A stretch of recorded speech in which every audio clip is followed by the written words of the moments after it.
ईमानदारी का फल।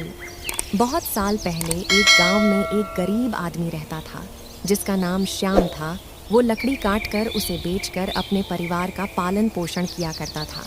एक दिन वो हमेशा की तरह जंगल लकड़ी काटने जाता है। जंगल में एक दिन वो नदी के किनारे लकड़ी काट रहा था। लकड़ी काटते काटते अचानक उसकी कुल्हाड़ी उसके हाथ से फिसल जाती है और नदी में जा गिरती है।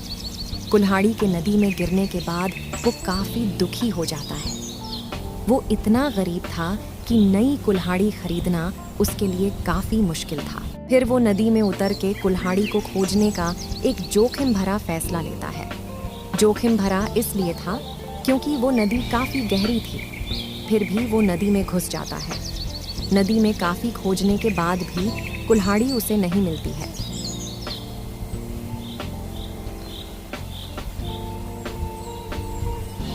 फिर वो नदी से बाहर आके एक पेड़ के नीचे दुखी मन से बैठ जाता है। वो सोचने लगता है कि आज अगर मैं लकड़ी नहीं बेचता हूँ तो घर के लिए अनाज कैसे ले जाऊंगा।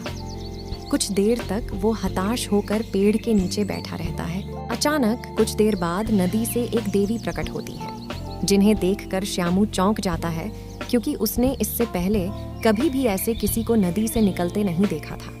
देवी श्यामू को पूछती हैं कि क्या हुआ, तुम इतने उदास क्यों हो। श्यामू ने उन्हें उदास होने का कारण बताता है।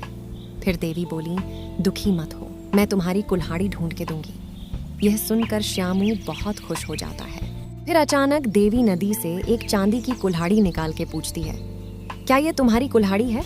श्यामू बोलता है, नहीं, ये मेरी कुल्हाड़ी नहीं है। फिर से देवी एक और कुल्हाड़ी जो कि सोने की बनी हुई थी निकाल के पूछती, क्या ये तुम्हारी कुल्हाड़ी है। फिर से श्यामू बोलता है, नहीं, ये भी मेरी कुल्हाड़ी नहीं है। इस बार देवी श्यामू की कुल्हाड़ी निकालकर पूछती हैं, क्या ये तुम्हारी कुल्हाड़ी है। श्यामू अपनी कुल्हाड़ी देखकर खुशी से कहता है कि हाँ, यही है मेरी कुल्हाड़ी, और देवी को धन्यवाद देता है। ऐसी ईमानदारी देखकर देवी बहुत ज़्यादा प्रसन्न होती हैं और बोलती है, मुझे पता था कि तुम्हारी कुल्हाड़ी कौन सी थी। मैं तुम्हारा परीक्षा ले रही थी और मेरी परीक्षा में तुम सफल हुए हो।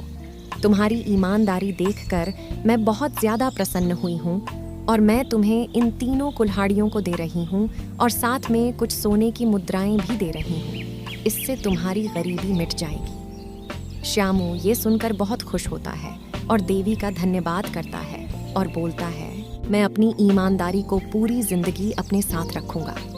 यह सुनकर देवी फिर से नदी में समा जाती है। श्यामू तीनों कुल्हाड़ियाँ और सोने की मुद्राओं को अपने घर ले जाता है।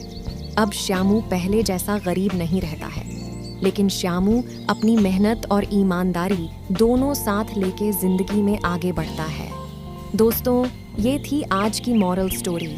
इस कहानी से हमें सीख मिलती है कि कभी भी ईमानदारी नहीं छोड़ना चाहिए और मेहनत करते रहना चाहिए।